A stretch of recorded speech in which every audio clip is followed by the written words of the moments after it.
Hello and once again welcome to our channel matric English medium. मैं हूँ साहिल दीवान ए शेजन। कैसे हैं आप सब? उम्मीद करते हैं आप सब बिल्कुल बहुत बहुत बहुत अच्छे होंगे।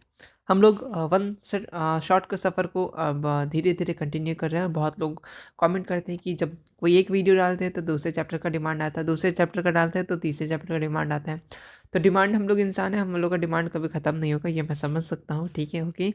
लेकिन थोड़ा सा वक्त भी दो। एक दिन में दो वीडियोज़, अब मैं कोशिश करता हूँ कि हम 2 वीडियोज़ दिन में अपलोड होंगे और फटाफट से चीज़ें हो जाएंगे।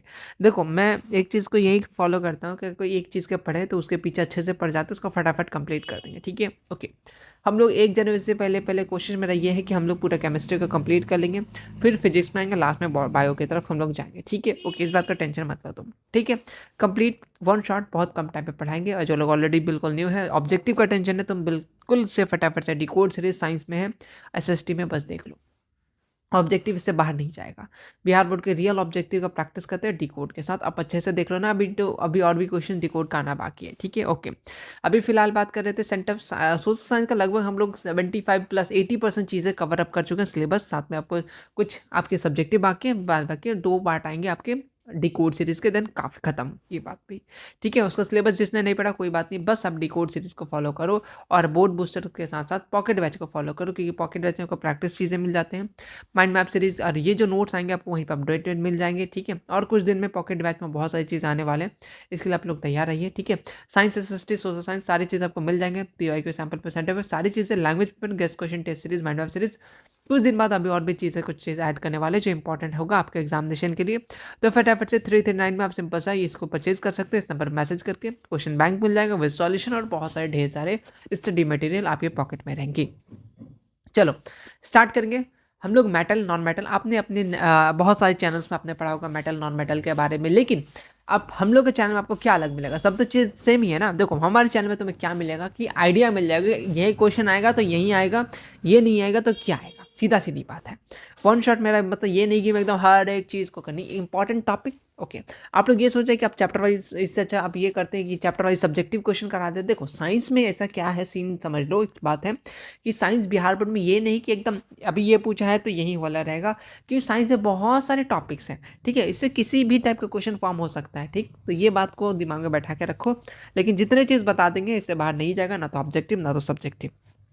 बहुत कम टाइम पे इसको भी हम लोग फटाफट से कंप्लीट कर लेंगे। चलिए, हम लोग मेटल्स के बारे में पढ़ेंगे, नॉन मेटल्स, फिजिकल प्रॉपर्टीज, सारी चीज़ें फटाफट से देख लेते हैं। तो चलो, मेटल के बारे में आप क्या जानते हैं? मेटल एक एलिमेंट होता है जो कंडक्ट करता है heat and electricity. Objective question Bihar board, क्या आपने बोलेगा इसमें से क्या कैरेक्टरिस्टिक्स है मेटल का? तो ये होता है फायदा हमारे वीडियोज़ का, आपको मालूम चल जाता है कि बिहार बोर्ड क्या पूछना चाह रहा है, उनका माइंडसेट क्या क्या रहता है, आपको कितने ईजी से पढ़ाई कर सकते हैं। तो वो कंडक्ट करता है हीट, इलेक्ट्रिसिटी और मेल्यूबल एंड डक्टाइल। आपसे बिहार में ये पूछा जाता है कि मेटल, इनमें से कौन सा कैरेक्टरिस्टिक्स है मेटल का? तो आप याद रखना, मेटल का तो एलिमेंट होता है जो बेसिकली हीट कंडक्ट करता है, आपका इलेक्ट्रिसिटी कंडक्ट करता है, मेल्यूबल होता है एंड डक्टाइल होता है। एग्जाम्पल के लिए आयरन हो गया, एल्यूमिनियम हो गया, सिल्वर हो गया, कॉपर हो गया। और एग्जाम्पल भी आपसे पूछता है कि इसमें से कौन सा मेटल है, कौन सा नॉन मेटल है। ठीक है, ओके। मेटल की और खासियत बात करें, ये फॉर्म होता है पॉजिटिव आयोन। ठीक है, क्या फॉर्म करता है? Positive ion by losing electron. Electron को लूज करके पॉजिटिव आयन फॉर्म करता है। ये तुम्हारा इंपॉर्टेंट पॉइंट है, इसीलिए हम लोग इसको इलेक्ट्रो पॉजिटिव एलिमेंट। ऐसा क्वेश्चन बिहार में पूछ देगा कि metal is also known as, तो इलेक्ट्रो पॉजिटिव एलिमेंट, मेरे जैसा बिल्कुल पॉजिटिव। कुछ बंदा नहीं, मस्त बेफिक्र होकर मस्त पॉजिटिव रहना है। ठीक है, क्योंकि मेरे खून में ही ओ पॉजिटिव है, तो पॉजिटिव सोचो कितने पॉजिटिव है ना। ओके, इस बात को याद रख लेना, काम खत्म।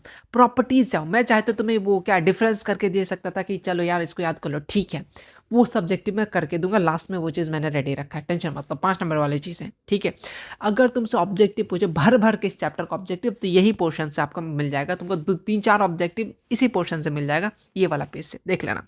पहला तुमको याद होगा हार्डनेस। तुमको मालूम है कि मेटल हार्ड होता है, चलो ठीक है, प्रॉपर्टीज में तुम लिख सकते हो कि मेटल हार्ड होता है, ठीक है। लेकिन एक्सेप्शन क्या है? कुछ अल्कलीज है, जैसे सोडियम पोटेशियम, बहुत इंपॉर्टेंट है। सोडियम पोटेशियम लिथियम, ये बहुत ज़्यादा सॉफ्ट होता है। ऐसा क्वेश्चन पूछता है, इसमें से कौन सा मेटल है जो बहुत ज़्यादा सॉफ्ट होता है, उसको चाकू से भी काट सकते हैं, इतना सॉफ्ट होता है। ठीक है, ओके, तो ठीक है, ये इंपॉर्टेंट है। सोडियम पोटेशियम लिथियम याद कर लेना, बहुत सॉफ्ट होता है। ठीक है, एक्सेप्शन है। ठीक है, स्ट्रेंथ की बात करें बहुत मजबूत होता है ना? लेकिन कुछ ऐसा है और उसमें क्या मिलाते हैं उसके स्ट्रक्चर को बड़ा करने के लिए कुछ मेटल जैसे कॉपर हो गया, आयरन वगैरह हो गया, लेकिन सोडियम पोटेशियम को नहीं मिलाते हैं क्योंकि भाई साहब ये तो खुद सॉफ्ट है ना? तो ओके, स्ट्रेंथ भी अच्छा खासा होता है, ठीक है। ओवरऑल चीज़ें चलते चलो ऑब्जेक्टिव के पॉइंट ऑफ व्यू से पढ़ें। स्टेट की बात करें तो सबसे ज़्यादा यहाँ पे सॉलिड रूम टेम्परेचर में पाया जाता है, लेकिन एक्सेप्शन है मरकरी। आपसे पूछा जाता है कि इसमें से कौन सा मेटल है जो आपका सॉलिड रूम टेम्परेचर पे नहीं पाया जाता है, तो मरकरी। इस बात को याद रख लेना ऑब्जेक्टिव के लिए। ओके, अगर हार्ड है तो जब उसको पीटोगे, गो करो ना गो किए थे ना रास्ते में, हाँ, तो क्या मेटल में आवाज़ कर रहा था ना, तो उसी तरीके से साउंड होगा। जब मेटल में तुम मेटल को बजाओगे, रिंग करोगे तो साउंड होगा। सेंसोरस उसको बोलते हैं ना, तो मेटल के पास एक मेटालिक साउंड होता है। ये प्रॉपर्टीज़ में है, बट ये ऑब्जेक्टिव में नहीं पूछता है ये इस पॉइंट को, ठीक है। लेकिन ये जो गोल गोल कर दिए मतलब ये इंपॉर्टेंट है, ठीक, ओके। और ये कंडक्ट करता है heat and good conductor of electricity, बहुत इंपॉर्टेंट है, ठीक है। और हम लोग वायर बनाने में जैसे कॉपर एल्युमिनियम का भी इस्तेमाल करते हैं। क्यों? ये क्या है, मेटल है, तो ये थोड़ा सा तुम याद रखना, वायर बनाने के लिए किसका इस्तेमाल करते हैं, ठीक है। ये मेलिएबल होता है, मतलब तुम इसको जितना पीटोगे, पीट पीट के थिन शीट में तुम कवर कर सकते हो, ठीक है, ओके। इसका बहुत अच्छा प्रॉपर्टी होता है, इसीलिए देखोगे हम लोग आयरन का बिग शिप का बड़े बड़े समुद्र में जहाज बनाने के लिए इस्तेमाल करते हैं, शीट को पीट पीट के, है ना, इसीलिए तो मेलिएबल होता है। ये डक्टाइल भी होता है, मतलब ये बेसिकली इसको तुम वायर के फॉर्म में बना सकते हो, इतना ज़्यादा इसका प्रॉपर्टीज होता है ना मेटल का, okay. Melting point, boiling point इसका हाई होता है। ये छोटे छोटे डिफरेंस में आपको डिफरेंस याद रखना है, सिंपल सा, हार्ड होता है, स्टैंड मजबूत होता है, सॉलिड रूम टेम्परेचर पाया जाता है, एक्सेप्शन लिख दो नंबर करीब, खुश हो जाएगा। साउंड प्रोड्यूस करता है, इलेक्ट्रिसिटी कंडक्ट करता है, मेलिएबल होता है, डक्टाइल होता है।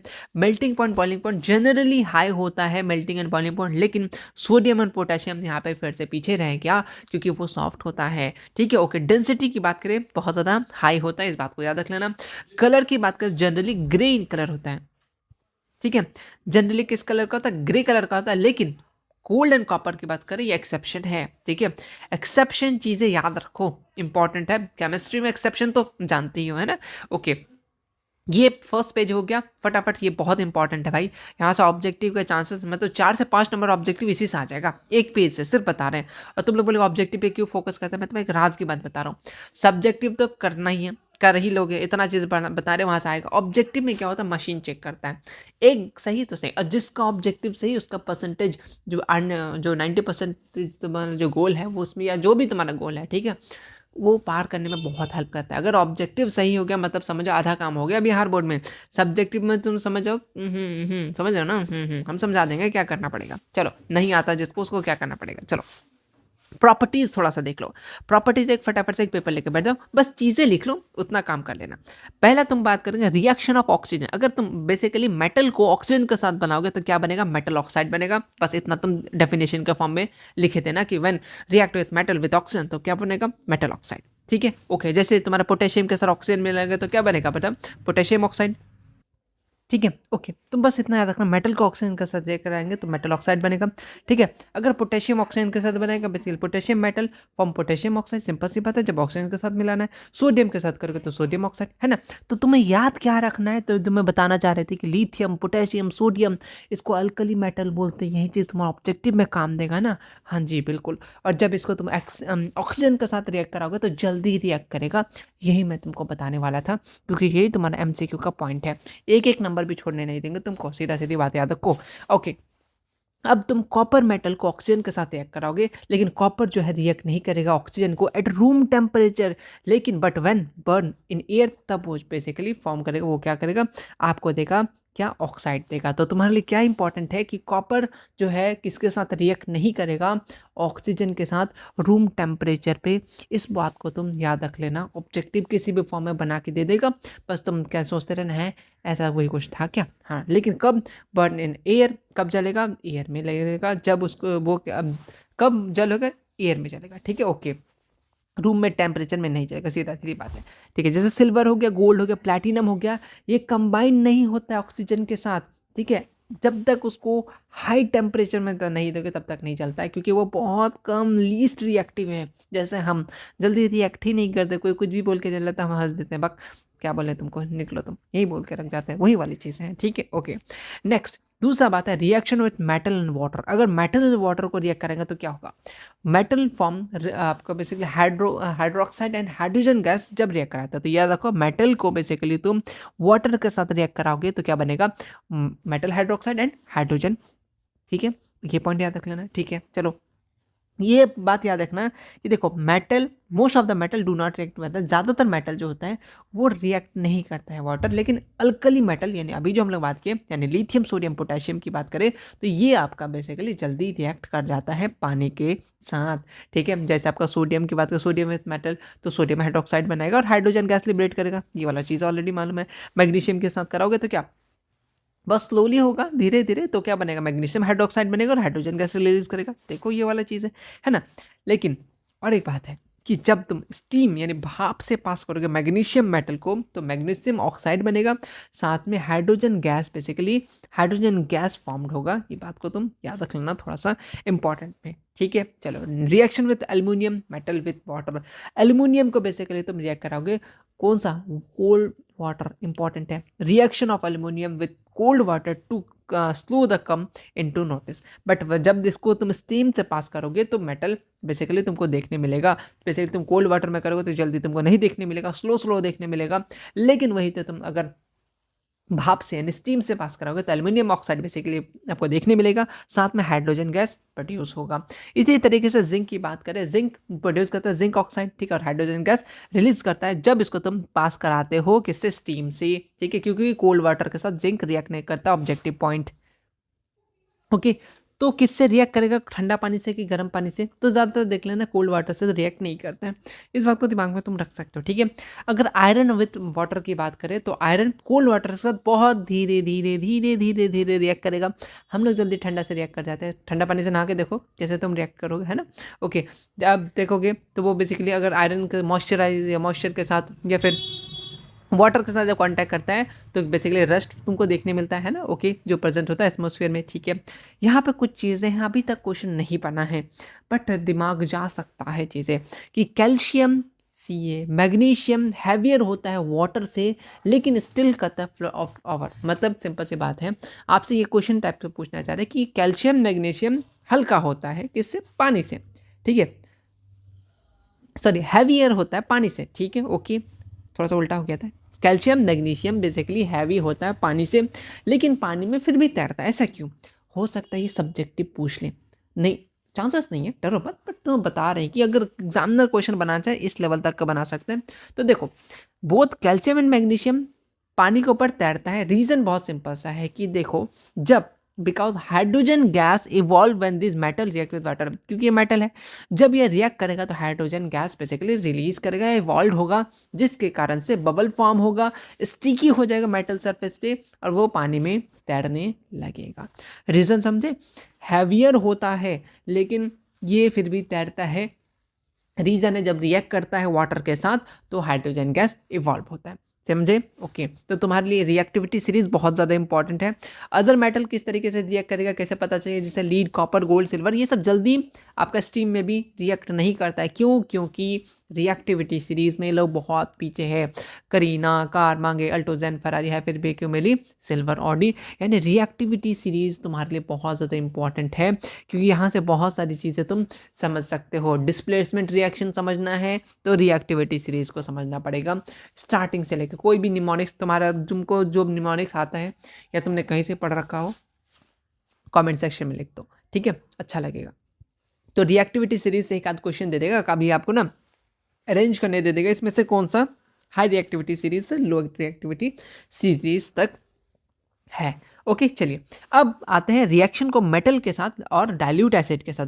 अगर मेटल को डाइल्यूट एसिड के साथ तुम रिएक्ट कराओगे तो मेटल साल्ट मिलेगा प्लस का हाइड्रोजन मिलेगा। ये छोटे सा कीवर्ड्स को आप बस याद रखो, ठीक है। कुछ चीज़ें इंपॉर्टेंट हैं तो बता देते हैं, जैसे सोडियम मेटल को डाइल्यूट हाइड्रोक्लोरिक एसिड के साथ बनाओगे तो तुमको सोडियम मेटल मिल जाएगा, ठीक है, मेटल मिल गया, प्लस सोडियम क्लोराइड मिल जाएगा। क्योंकि देखो तो ये तुमको क्या देगा, तुमको साल्ट देने वाला था तो बना ना सोडियम क्लोराइड और हाइड्रोजन गैस बेसिकली बन जाएगा जब इसको रिएक्ट कराओगे डाइल्यूट हाइड्रोक्लोरिक एसिड के साथ। इसी तरीके से जिंक विद सल्फ्यूरिक एसिड को रिएक्ट कराओगे तो zinc sulphate and hydrogen gas को तुम फॉर्म्ड हो जाएगा, किससे रिएक्ट करके, डाइल्यूट सल्फ्यूरिक एसिड के साथ, ठीक है, ओके। और ये जो प्रोड्यूस होता है लैब में इसका इस्तेमाल करते हैं, हाइड्रोजन गैस को प्रोड्यूस करने के लिए इस मेथड का इस्तेमाल करते हैं। ये इंपॉर्टेंट है। बेसिकली डाइल्यूट सल्फ्यूरिक एसिड मिला करके हम लोग काम करते हैं। अगर तुमको लैब में हाइड्रोजन गैस प्रोड्यूस करना हो, ठीक है, तो ये मेथड इस्तेमाल करते हैं, तो उसको याद रख लेना, बहुत इंपॉर्टेंट है। ठीक है, okay. H2 is not evolve when metal treated with nitric acid. और हाइड्रोजन गैस कब इवॉल्व नहीं होगा, ये भी एक्सेप्शन वाला है, जब तुम नाइट्रिक एसिड HNO3 के साथ ऑब्जेक्टिव दे देगा, इसमें से किसके साथ हाइड्रोजन को रिएक्ट कराएंगे, जो बेसिकली तुम्हारा रिएक्ट नहीं करेगा या गैस नहीं निकलेगा इस बात का, तो नाइट्रिक एसिड। तो ये बात को तुम याद रख लेना, एक इंपॉर्टेंट स्टार पॉइंट बना करके। ठीक है, आ जाओ। मेटल ऑक्साइड क्या होता है?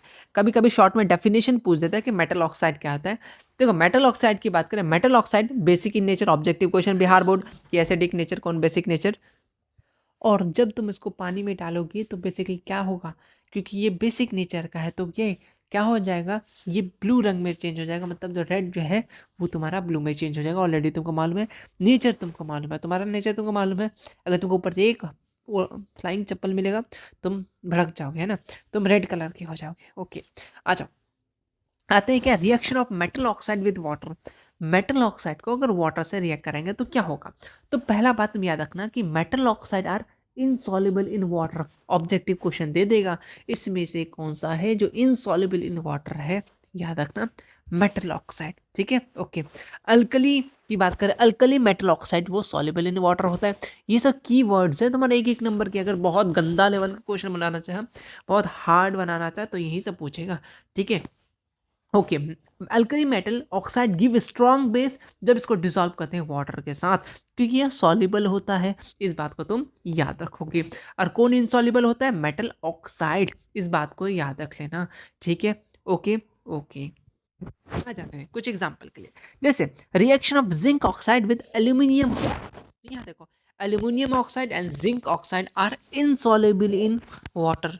ठीक है, अब देखो, aluminium oxide and zinc oxide ये कहता है एम्फोटिक इन नेचर होता है। इंपॉर्टेंट है, इसको थोड़ा सा हाईलाइट कर लो तुम, बहुत इंपॉर्टेंट रहेगा। अगर एग्जामिनेशन में तुम्हारा पूछ दिया इसमें से कौन सा एम्फोटिक का एग्जाम्पल है, तो याद रख लेना ये क्या बात कर रहा है। Aluminium oxide and zinc oxide basically ऐसा सब्सटेंस जो एसिड और बेस दोनों कैरेक्टर शो करता हो। जैसे आप अच्छे भी हैं बुरे भी हैं, लेकिन लोगों पे डिपेंड करते हैं ना, तो वही वाला चीज़ है।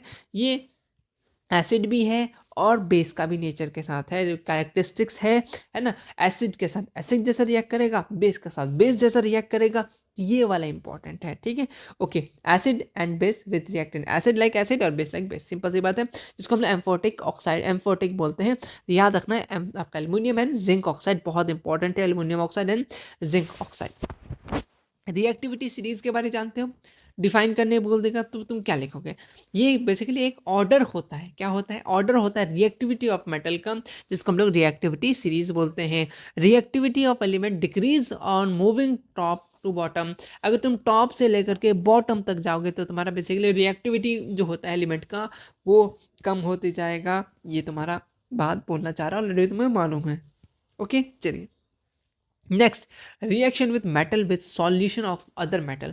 अगर हम लोग मेटल को मेटल से करते हैं, यानी देखो मेटल प्लस का आपका सॉल्ट मेटल से करते हैं, सॉरी, है ना, तो क्या बनेगा? सॉल्ट मेटल ई प्लस का मेटल बी बन जाएगा। जैसे देखो, जैसे आयरन डिस्प्लेस कर देगा कॉपर को, कॉपर सल्फेट सॉल्यूशन से। तो इससे तुमको ये बताना चाह रहा था कि यहाँ पे बेसिकली क्या होगा, जो हाई रिएक्टिव है वो लो रिएक्टिव को हटा देगा। सिंपल सी वही बात बोलना चाह रहा था, क्योंकि देखो साल्ट मेटल ए, यहाँ पे साल्ट मेटल बी था, हायर था, उसको भगा दिया, मेटल बी को अलग कर दिया। ठीक है, ओके, समझे? क्योंकि साल्ट ऑफ मेटल बेसिकली वो ज़्यादा पावरफुल था। ठीक है, ए को हटा दिया, ठीक है, चलिए, और ए को उधर रख दिया। ठीक, इस बात को बेसिकली आप याद रख सकते हो। ओके, बस यहाँ पे डिस्प्लेस हो रहा है, ज़्यादा कुछ होने रहा है, इतना भी दिमाग मत लगाओ।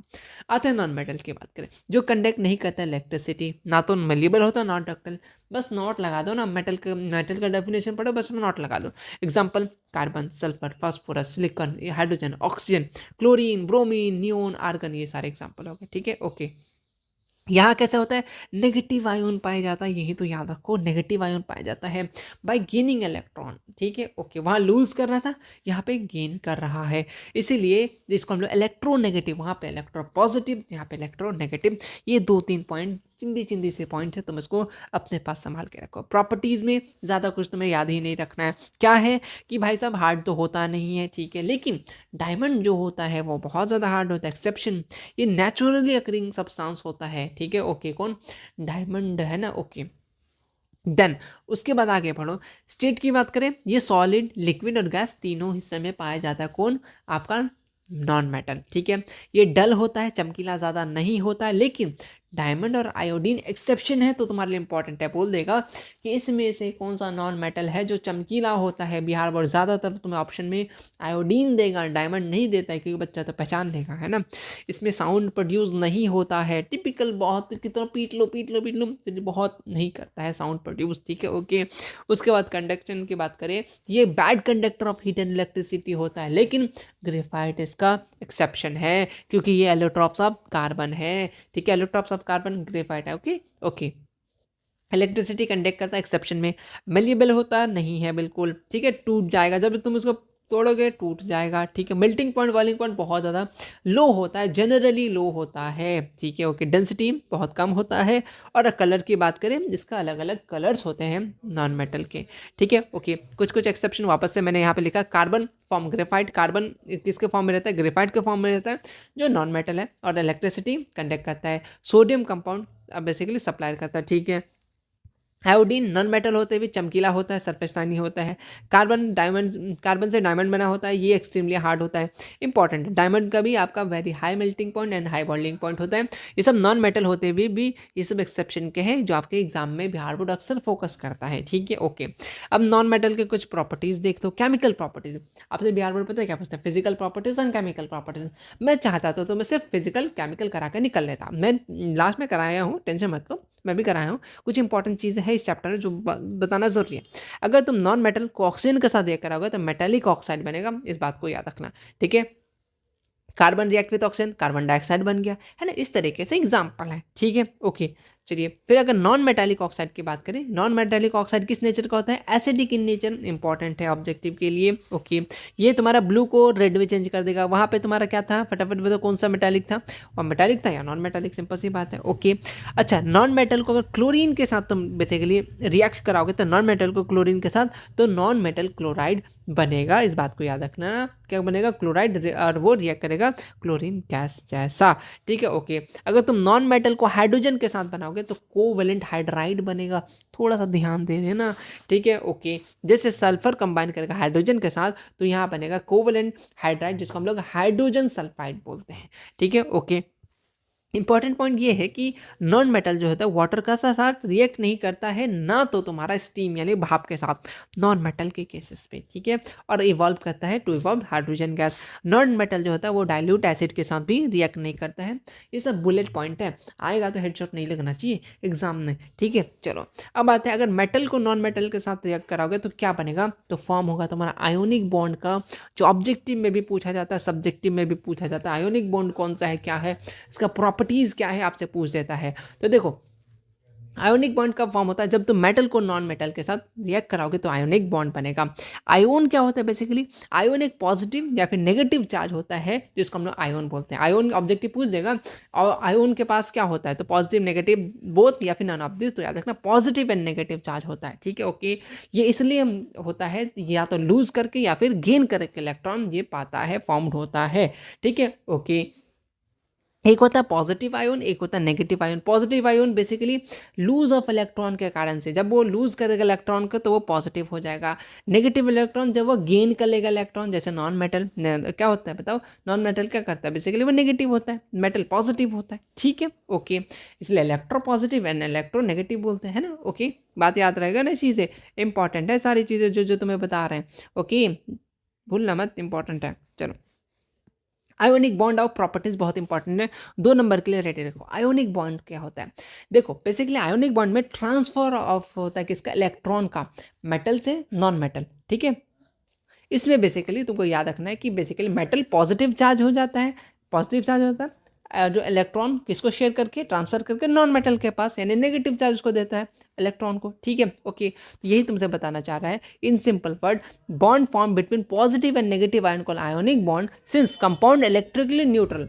कंपाउंड जो होता है इलेक्ट्रिकली न्यूट्रल हो जाता है, वो फॉर्म करता है आयोनिक कंपाउंड, यानी तुम्हारा पॉजिटिव और negative both ion must be combine, दोनों मिलना हुआ रहता है, कंबाइन रहता है। प्रॉपर्टीज़ की बात करें, ऑब्जेक्टिव क्वेश्चन में इंपॉर्टेंट रहेगा कि ये सॉलिड होता है आयोनिक कंपाउंड, ठीक है। बहुत ज़्यादा फोर्स ऑफ अट्रैक्शन होता है, ठीक है, अट्रैक्ट करते हैं एक दूसरे को, ईच अदर, जैसे तुम और तुम्हारा बुक, एक्सेप्शन है ना, ये नहीं करता, फ़ोन करता है ना। चलो, आयोनिक कंपाउंड तुम्हारा सॉलिड रहेगा, इसको ब्रिटल हो जाएगा, टूट जाएगा, high melting point, high boiling point, ठीक है, क्योंकि अट्रैक्शन बहुत ज़्यादा है, जैसे तुम में और उसमें है ना। ओके, चलो आंखों से ही बात कर लेते, इतना ये है अट्रैक्शन है। अच्छा, तुम्हारा है नहीं, कोई बात नहीं।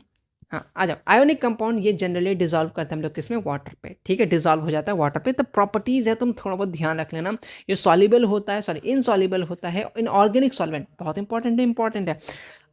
आयोनिक कंपाउंड जो जनरली इनसॉल्युबल है, तो ऑर्गेनिक सॉल्वेंट में जैसे केरोसिन, पेट्रोल वगैरह में डालोगे तो नहीं होगा, ठीक है। आयोनिक ये कंडक्ट करता नहीं इलेक्ट्रिक, सॉलिड स्टेट में कंडक्ट नहीं करता इलेक्ट्रिसिटी। तो ये सब प्रॉपर्टीज़ है, तुम इसको अच्छे से थोड़ा सा ध्यान दे देना, ठीक है, ओके। अब आते हैं सोर्सेस ऑफ मेटल, अब लास्ट टॉपिक में है, बिल्कुल लास्ट टॉपिक में है, ठीक है। जब सोर्सेस ऑफ मेटल की बात करेंगे तो तुम्हारा सोर्स, मेटल का सोर्स क्या है, जनरली अर्थ क्रस्ट से मिलता है, समंदर के अंदर मिलता है, in the form of ore, ठीक है। अर्थ क्रस्ट जैसे सी, ज़्यादा से ज़्यादा तुमको क्या मिलता है, सी वाटर कंटेन साल्ट, जैसे सोडियम क्लोराइड, मैग्नीशियम क्लोराइड, समुद्र का पानी से तो ये बनता है नमक, है ना। मिनरल की बात करें, डेफिनेशन देख लो, आपने डेफिनेशन मिनरल, ओर, ठीक है, इंपॉर्टेंट है। और आपका एक पूछा, वो भी बताते हैं। मिनरल की बात करें, ये नेचुरली अक्रिक सब्सटेंस होता है जिसके पास uniform composition, fix chemical composition और क्रिस्टलाइन होता है बेसिकली। ओर की बात करें, ये basically the mineral from which metal can be profitably extracted is called ore. में ओर का डेफिनेशन है कि ऐसा मिनरल जो बेसिकली प्रॉफिट के लिए बेसिकली एक्सट्रैक्ट करे, उसको हम लोग बोलेंगे ओर, है ना। ओर से ही ना एक्सट्रैक्ट करते हैं हम लोग मिनरल को, है ना, ओके। ये basically found both reactivity series, या तो लीस्ट रिएक्टिव में पाया जाएगा, तो बहुत ज़्यादा रिएक्टिव में पाया जाएगा, कुछ फ्री स्टेट में भी पाया जाएगा। फ्री स्टेट में गोल्ड, सिल्वर, कॉपर बहुत इंपॉर्टेंट है, बहुत इंपॉर्टेंट है। पूछेगा इसमें से कौन सा आपको फ्री स्टेट में पाया जाता है, तो गोल्ड का ऑप्शन रहेगा, ऑब्जेक्टिव के लिए बहुत इंपॉर्टेंट है, इसको याद रखिएगा, बहुत ज़्यादा इंपॉर्टेंट है। कॉपर सिल्वर की बात करें, ये बेसिकली सल्फाइड और ऑक्साइड में पाया जाता है, ये भी आपके लिए बहुत इंपॉर्टेंट है, बुलेट पॉइंट है ऑब्जेक्टिव के लिए, पूछ देगा यार, तुम दिमाग में रखो, ठीक है, ओके। एक्सट्रैक्शन, आप किस तरीके से मेटल को एक्सट्रैक्ट निकालोगे, तो तीन हिसाब से बेसिकली देखो, एक या तो बहुत ज़्यादा अगर पॉजिटिव वाला हो गया, मतलब समझ, बहुत ज़्यादा रिएक्टिव वाला हो गया, बहुत ज़्यादा नॉन मेटल जो मीडियम रिएक्टिव, जो बहुत कम रिएक्टिव, तो अलग अलग प्रोसेस से निकालेंगे।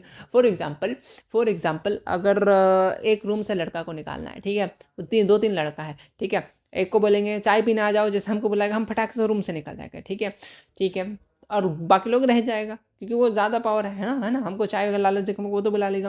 किसी को बोलेगा कि फ़ोन, तुम्हारा फ़ोन यहाँ पे, तुम्हारा फ़ोन में क्या दिख गया, तो फटाक से आ जाएगा, है ना। तो अलग अलग टाइप से अलग अलग चीज़ को निकालने के लिए प्रोसेस आता है ना। तो बहुत ज़्यादा रिएक्टिव है तो कुछ उसको और कुछ करना पड़ेगा, अगर मीडियम वाला रिएक्टिव है तो थोड़ा बहुत और कम काम से निकल जाएगा, और लो रिएक्टिव को तो ऐसे ही बुला लेगा, आ जाओ चाय पीने, आ जाएंगे चाय पीने, वही वाला बात है, ठीक है, ओके। तो देखो, तीन चीज़ देखता है बेसिकली, कंसंट्रेशन ऑफ ओर, कितना कंसंट्रेशन आपका ओर है, ठीक है, और किस तरीके से, और देखो, और conservation of ore into the crude metal, ठीक है, फिर उसको रिफाइनिंग करते हैं। ये बेसिकली प्रोसेस है, किस तरीके से हम लोग करते हैं, पहले निकालेंगे, फिर उसको हम लोग बेसिकली क्रूड मेटल मिलेगा, ठीक है, फिर उसको रिफाइनिंग करेंगे, है ना, इम्प्योर करेंगे, इस तरीके से। चलो, ये इंपॉर्टेंट यहाँ से कंसंट्रेशन ऑफ ओर बहुत ज़्यादा, ये इंपॉर्टेंट एनसीईआरटी में है। हाई रिएक्टिव, मीडियम और लो। अगर हाई रिएक्टिव है तो तुम इलेक्ट्रोलाइसिस करोगे, ठीक है, ओके, तब तुमको प्योर मेटल मिलेगा। ये तीन चीज़ याद होगा, हाई है भाई जब नहीं निकलेगा तुम चलो झटका खाओ, सिंपल से ज़्यादा इलेक्ट्रोलाइसिस करेंगे, सिंपल से प्योर मेटल मिल जाएगा। अब मीडियम वाला में थोड़ा दिक्कत की होता है भाई साहब, ना तो वो हार्ड है ना तो लो है, इसका झमेला थोड़ा बढ़ जाता है ना, ओके। जैसे हम लोग मीडियम क्या बोलते हैं, मिडिल क्लास है हम लोग, अगर ऐसा भी है कि हम लोग अच्छे, वो ऐसा भी नहीं है कि बिना खाए भी नहीं रह सकते हैं और बहुत अच्छा भी खा नहीं सकते हैं, तो हम लोग दो ऑप्शन हो जाता है। उसी तरीके से मीडियम रिएक्टिव की बात करें, यानी दो, एक होता है कार्बोनेट और एक होता है सल्फाइड और, बहुत इंपॉर्टेंट, बहुत इंपॉर्टेंट। कार्बोनेट और कैल्किनेशन प्रोसेस यूज होता है, सल्फाइड और में रोस्टिंग प्रोसेस यूज होता है। क्या है नहीं है वो आगे बताते हैं। इंपॉर्टेंट है कैल्किनेशन और रोस्टिंग, बहुत इंपॉर्टेंट है ये टॉपिक, बहुत ज़्यादा इंपॉर्टेंट है। तो बेसिकली तुम इतना याद रख लेना कि तुम्हारा कार्बोनेट ओर से कैल्किनेशन प्रोसेस होता है, सल्फाइड ओर के लिए रोस्टिंग प्रोसेस होता है। फिर यहाँ से तुम्हारा मेटल का निकाला जाता है ऑक्साइड, फिर रिड्यूस कर दिया जाता है उसका मेटल, फिर प्यूरिफाई हो जाता है मेटल का। ठीक है, ओके। अगर लो मेटल है तो वहाँ पे सिंपल से सल्फाइड ओर वाला काम चलेगा, फिर रोस्टिंग हो जाएगा, फिर मेटल को निकाल के फिर रिफाइन कर लेंगे। ये बेसिकली प्रोसेस है कंसंट्रेशन ऑफ ओर का कितना मात्रा में पाया जा रहा है। ठीक है, आ जाओ कंसंट्रेशन ऑफ ओर का डेफिनेशन देख लेते हैं। Remove of impurities such as oil हो गया, सॉइल हो गया, लैंड हो गया, स्टोन हो गया, सिलिकेट हो गया, जो जमा होता है from the mines known as concentration of ore. कितना कंसंट्रेशन ऑफ ओर पाया जाता है। ठीक है, ओर देखो ओर जो होता है वो which are mine often contain many, जब तुम और का देखोगे तो बहुत सारे उसके साथ साथ तुम्हारा इम्प्योरिटीज़ भी रहता है, फिर उसको साफ सफाई करता है। और जो इम्प्योरिटीज़ प्रेजेंट होता है उसको बोलेंगे गैंग। याद रखना इंपॉर्टेंट है गैंग, इंपॉर्टेंट है गैंग, इंपॉर्टेंट है गैंग, इस बात को याद रखना। 2 नंबर का भी पूछ लेता है। ठीक है, ओके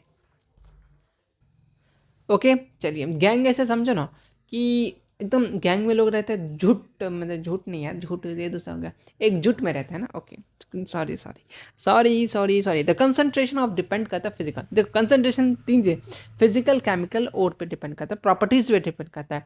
इसको अलग अलग प्रोसेस से, जैसे ग्रेविटी प्रोसेस, ग्रेविटी सेपरेशन से हम लोग कुछ चीज़ को अलग कर सकते हैं, कुछ चीज़ को इलेक्ट्रोमैग्नेटिक सेपरेशन से हेल्प कर सकते हैं, कुछ को फ्लोटिंग प्रोसेस से। ये सब बेसिकली प्रोसेस होता है जिससे हम लोग अलग अलग तरीके से चीज़ों को हटा सकते हैं। मैंने अभी बोला ना कि अगर मुझे यहाँ से हटाना बोलेगा चाय पीने आ जाओ तो चले जाएंगे। इस तरीके से अलग अलग मेटल को अलग अलग प्रोसेस से हम लोग बेसिकली क्या करते हैं, अलग करते हैं। एक होता है रोस्टिंग, एक होता है कैल्कुलेशन। इंपॉर्टेंट है, 2 नंबर में डेफिनेशन पूछ देता है डिफरेंस बिटवीन रोस्टिंग एंड आपका calculation. Roasting basically it is done in case of sulphide और, किसके केस में होता है रोस्टिंग, सल्फाइड और में। ऐसे याद रखना RS याद कर लेना, रुपया तो याद ही रहेगा ना। हाँ जी, R से सल्फाइड, रोस्टिंग से सल्फाइड और। कैल्कुलेशन की बात करें CC याद रखना है, बेसिकली गाड़ी में CC होता है ना। हाँ जी, ये केस कार्बोनेट और के और होता है, कार्बोनेट और के केस में होता है कैल्कुलेशन। ठीक है, ओके। जब इस और को तुम हीट करोगे, देखना इंपॉर्टेंट है, in the presence of air, यहाँ पे तुम्हारा प्रेजेंस ऑफ एयर इंपॉर्टेंट है। ये इंपॉर्टेंट ऑब्जेक्टिव में पूछता है कि बहुत ज़्यादा इंपॉर्टेंट है कि प्रेजेंस ऑफ एयर में अगर हो रहा है तो उस प्रोसेस को क्या बोलेंगे, रोस्टिंग बोलेंगे। ऑलरेडी डिकोड में मैंने तुम्हें बता रखा था। अगर एब्सेंस ऑफ एयर होगा, यहाँ पे कार्बोनेट का बेसिकली किसमें, यहाँ पे एब्सेंस ऑफ एयर में हम लोग हीट करेंगे तभी ऑक्साइड में चेंज हो जाएगा। इंपॉर्टेंट ये है। और तुम्हारा यहाँ पे गिव क्या देगा, गैस गिव SO2 यानी सल्फर डाइऑक्साइड देगा, यहाँ पे CO2 यानी कार्बन डाइऑक्साइड देगा। ऑलरेडी यहाँ पे एग्जांपल के साथ मैंने तुम्हें प्यार से समझाने की कोशिश की है। तुम दिमाग में बस इतना रखो भाई साहब, RS अगर सल्फाइड और होगा तो रोस्टिंग प्रोसेस होगा, कार्बोनेट और होगा तो कैल्कुलेशन प्रोसेस होगा। C से बोलेगा कमी, कमी किसका, एब्सेंस एयर का कमी है ना, एब्सेंस ऑफ एयर कन्वर्ट करना जरूरी होता है। यहाँ पे प्रेजेंस एयर का। ठीक है, यहाँ SO2 देता है RS, S से SO2 याद रख लो, यहाँ सल्फर डाइऑक्साइड देता है। और यहाँ पे C से तुम C³ याद रख लो ना, C से यानी CO2 ही देगा। ठीक है, बस इतना चीज़ें इंपॉर्टेंट है। ठीक, ये 2 नंबर के लिए इंपॉर्टेंट है। डिफरेंस आपसे पूछ लेगा विथ इक्वेशन देख देना, वो तो प्यार में पागल हो जाएगा। तो वो तो प्यार कुछ कर नहीं पाएगा, फिर देखेगा कि अगर कोई है आसपास में तो आपका ज़रूर कुछ ना कुछ बंदोबस्त कर देगा। ठीक है, ओके। चलिए थर्मिट रिएक्शन की बात करें, ये अच्छा क्वेश्चन है, अच्छा क्वेश्चन। देखो थर्मिट ऑब्जेक्टिव में क्या पूछा है वो भी बताते हैं कि फेरिक ऑक्साइड को जब हीट करते हैं एल्युमिनियम के साथ तो ये रिड्यूस करता है मेटल, आयरन मेटल को। और इस रिएक्शन को बहुत ज़्यादा हीट प्रोड्यूस होता है और इसको इस्तेमाल करते हैं वेल्डिंग में। देखते हैं वेल्डिंग करता है ना, ओके। तो जैसे तुम्हारा जो रेलवे ट्रैक के जॉइंट्स को जोड़ने में हेल्प करता है। और हाँ, एक चीज़ बताते हैं कि रेलवे ट्रैक पर जाओगे ना, कभी गए हो, ये थोड़ा सा गैप रहता है। क्यों गैप रहता है बताओ रीज़न।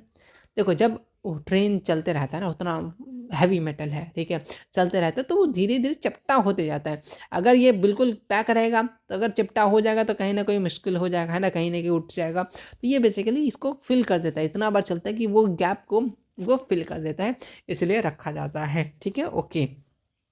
पता चला तुम्हें इतना कुछ दिखा खुला हुआ और तुम रेड कलर का झंडा दिखाया जा रहा है कि रेलवे ट्रैक टूटा हुआ है, अब हमको अवार्ड मिलेगा ट्रेन रोक देने से, वो नहीं, थोड़ा सा गैप रखता है ताकि वो सके, वो फिलअप हो जाता है जब वो रेलवे ट्रैक चलने के बाद। ठीक है, ओके, रेलिज्म चल जाता है। ठीक, इस बात को याद रख सकते हो।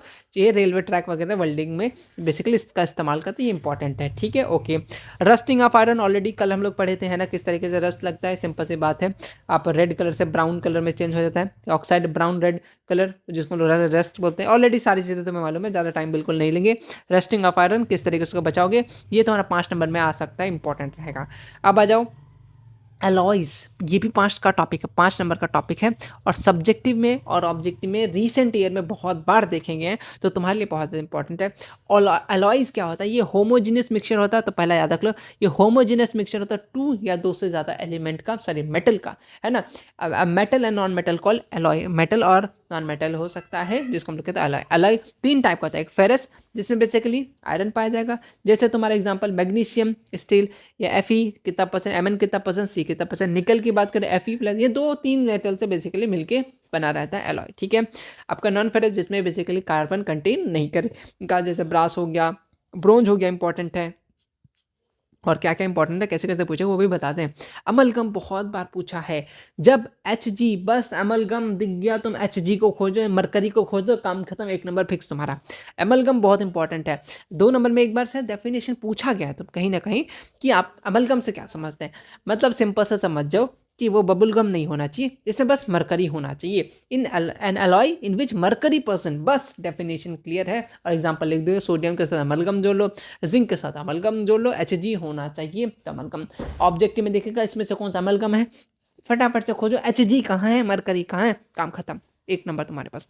अलॉय का प्रॉपर्टीज क्या होता है, ये 5 नंबर में क्वेश्चन, अच्छा क्वेश्चन है, आ सकता है आपके एग्जामिनेशन में, इसको अच्छे से ध्यान दे लो। और ऑब्जेक्टिव और किस किस फॉर्म में पूछेगा वो भी बताते हैं, 1 मिनट रुकना। प्रॉपर्टीज़ की बात करो, प्रॉपर्टीज़ क्या है, ये सबसे पहले स्ट्रांग बनाता है, ठीक है, ओके। हार्डर होता है, कंसीडर कोलिजन रेसिस्टेंस होता है, ठीक है, ओके। इसके पास की बात करें, ये melting point of alloy lower than आपका मेटल होता है, ठीक है, लोअर का थोड़ा सा कम ही होता है। और एग्जांपल के लिए शोल्डर, ठीक है। अच्छा, ये थोड़ा सा ना तुम इसको थोड़ा सा याद कर लो, SN कितना परसेंट, 80%, PB कितना 50%, ठीक है, ओके। चलिए, और इलेक्ट्रिकली कंडक्टिविटी होता है, ठीक है। जो जो इसमें मेटल मिलाएगा उससे थोड़ा सा कम ही होता है, लोअर होता है इलेक्ट्रिकल कंडक्टिविटी। ऐसा नहीं कि दोनों मेटल को मिला दे बहुत हैवी हो गया, ऐसा नहीं, दोनों से कम होता है। इसका मेल्टिंग पॉइंट वाला भी, ठीक है, ओके। एंड आपका इधर इलेक्ट्रिसिटी, मतलब जो मेटल मिलाएगा उससे थोड़ा सा कम ही होता है इसका मेल्टिंग पॉइंट, ठीक है, ओके। अब तुम ये सोचोगे 2 मनों को मिला दिया तो अलग हो जाएगा, बढ़ जाएगा, ऐसा नहीं, थोड़ा सा कम ही होता है। चलिए, एग्जाम्पल तुम याद कर लो, ब्रास हो गया, ब्रोंज हो गया, सोल्डर हो गया, ठीक है, स्टील हो गया, स्टेनलेस स्टील, मैग्नीशियम, जर्मन, ठीक है। अच्छा, alloy of gold, pure gold से 24 कैरेट का होता है, लेकिन इसमें कुछ अमाउंट ऑफ सिल्वर और कॉपर मिलाता है ताकि इसको हार्ड बना सके। ये पॉइंट ऑब्जेक्टिव के लिए। और क्या किस तरीके से ऑब्जेक्टिव पूछ सकता है वो तुम्हें मैं बताता हूँ कि आप परसेंटेज को भी थोड़ा थोड़ा ध्यान रखिएगा। ये पहला वाला का परसेंटेज इंपॉर्टेंट है, दूसरा वाला का परसेंटेज इंपॉर्टेंट है, तीसरा वाला का इंपॉर्टेंट है, स्टेनलेस स्टील का इंपॉर्टेंट है, ये आपसे अक्सर पूछते रहता है, अक्सर पूछते रहता है, ठीक है, ओके। आपसे अलॉय जैसे आयरन ब्रास का अलॉय कौन कौन सा है पूछ देता है, ब्रोंज का अलॉय कौन कौन सा है, ठीक है। इस तरीके से परसेंटेज को थोड़ा सा ध्यान में रखेगा, क्योंकि एक सवाल के लिए तो इतने एक सवाल के थोड़ा सा दिमाग लगा लेना, ठीक है। थोड़ा सा आपको इधर ध्यान दे दीजिएगा, कुछ कुछ परसेंटेज में भी क्वेश्चन आए हुए हैं तो आप इसको परसेंटेज को ध्यान में रखिएगा। इतना इनफ रहेगा आपके एग्जामिनेशन के लिए, इससे बाहर नहीं जाएगा, ना तो ऑब्जेक्टिव ना तो सब्जेक्टिव। इस बात को आप आराम से समझ के रखिए, ठीक है, ओके। अब आते हैं 5 नंबर के क्वेश्चन। पूछेगा तो डायरेक्ट पूछ लेगा, फिजिकल प्रॉपर्टीज़ के बेसिस पे एंड केमिकल प्रॉपर्टीज़ के बेसिस पे हम लोग जितने भी चीज़ें पढ़े समझ जाओ यही चीज़ पढ़े और कुछ नहीं। कि तुम्हारा मालूम चला सॉलिड होता है, ठीक है, और non metal solid liquid gas दोनों होता है, पूरे चैप्टर का कंबाइन एक ही पेज में समझ जाओ, ठीक है। और बेसिकली ये स्ट्रॉन्ग और हार्ड होता है, बट ये सॉफ्ट होता है, ब्रिटल होता है, मेलिबल होता है, ये मेलिबल नहीं होता है, ये डक्टाइल होता है, ये नॉन डक्टाइल होता है, ये गुड कंडक्टर होता है या पुअर कंडक्टर होता है, लेकिन एक्सेप्शन लिख देना इंपॉर्टेंट रहता है। और मेरे एग्जाम में बिल्कुल हूबहू फिजिकल प्रॉपर्टीज़ पूछा गया था 5 नंबर में, तो तुम्हारे एग्जाम में भी चांसेस है बहुत ज़्यादा कि तुमसे पूछे फिजिकल या तो केमिकल, दोनों में से एक, क्योंकि ये सेंटअप एग्जाम में आया था तो तुम्हारे लिए इंपॉर्टेंट है, ठीक है, ओके। अगर केमिकल प्रॉपर्टीज, केमिकल वाले जो भी चीज़ें पढ़े वही चीज़, ये तुम्हारा पॉजिटिव आयन होता है, ये तुम्हारा नेगेटिव आयन होता है, ठीक है। ये बेसिक ऑक्साइड होता है, ये तुम्हारा एसिडिक ऑक्साइड होता है, ठीक है। ये बेसिकली मेटल ऑक्साइड फॉर्म करता है, ये नॉन मेटल ऑक्साइड फॉर्म करता है जब तुम रिएक्ट करो तो ऑक्सीजन के साथ, ठीक है, ओके। ये हाइड्रोक्साइड, मेटल हाइड्रोक्साइड यानी हाइड्रोजन गैस रिएक्ट बेसिकली होता है, बट ये पर रिएक्ट ही नहीं करता है जनरली, ओके। और यहाँ पे बेसिकली हाइड्रोजन गैस प्रोड्यूस होता है, यहाँ पे कोई एसिड के साथ रिएक्ट ही नहीं करता है, और ये यूजुअली आयोनिक कंपाउंड बनाता है, और ये कोवैलेंट कंपाउंड बनाता है नॉन मेटल। ठीक है, ओके। तो बस आज के लिए इतना ही, इतना काफ़ी रहेगा। और बहुत लोग से माइंड मैप देखो, माइंड मैप में भी सारी चीज़ें सेम ही है, ठीक है। तो माइंड मैप मैं ऐड कर दूंगा, इतना कर लेना, आराम से हो जाएगा कि माइंड मैप में सेम चीज़ ही है, ठीक है। बस इसको एक एक टेबल में फॉर्म में, तो वो आपकी चीज़ें मिल जाएगा, बस इतना कर लीजिएगा, काफ़ी रहेगा आपके एग्जामिनेशन के लिए। तो मिलेंगे नेक्स्ट वीडियो में। देखो 40 मिनट में पूरा एक चैप्टर कंप्लीट कर लिए, ज़्यादा टाइम नहीं लेंगे, जितना एग्जाम के लिए ज़रूरी होगा, चाहे ऑब्जेक्टिव हो या छोटे छोटे पॉइंट हो, वो ऑलरेडी तुम्हें बता देंगे, इतना कर लोगे काफ़ी रहेगा। फटाफट से रिवीजन के लिए बेस्ट है, तुम फटाफट से फॉलो करो। ये तुम लोग ऐसा करते हो कि फर्स्ट वीडियो को अच्छे से देखते हो, फिर बाकी जो वीडियोज़ आते हैं उसको नहीं देखते, ऐसा मत करो। सब चीज़ को सीरीज से देखो। तुम ये सोच रहे हो कि हाँ मैंने तो नोट्स पढ़ रखा है, नो डाउट तुमने बहुत पढ़ रखा होगा, बट एक बार ये देखने से क्लियर हो जाएगा कि बिहार बोर्ड किस तरीके से पूछेगा, तुमको वो पता चल जाएगा, तुम बहुत अच्छा स्कोर कर पाओगे। अब पता चला तुम पूरा नोट्स पढ़े जा रहे हो, और इंपॉर्टेंट टॉपिक्स को भी तुमको ज़्यादा पढ़ना पड़ेगा, तो वो कहाँ से पता चलेगा? वीडियोज़ से पता चलेगा, है ना। ओके, तो मिलते हैं हम लोग नेक्स्ट वीडियो में इसी तरीके के वीडियोज़ के साथ। कैसा लगा वीडियो कमेंट कर देना। मिलते हैं हम लोग नेक्स्ट वीडियो में। Thank you so much.